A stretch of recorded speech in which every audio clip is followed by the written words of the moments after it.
Esse não é só mais um vídeo qualquer.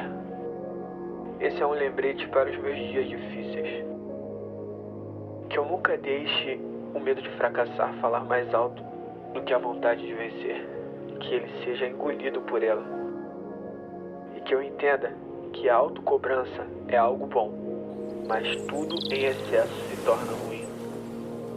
E que quando eu me sentir sufocado, me sentir no chão, quando eu sentir medo e quando a vontade de desistir gritar, que os meus ouvidos se tapem e eu me lembre da minha família e de que tudo isso é por eles.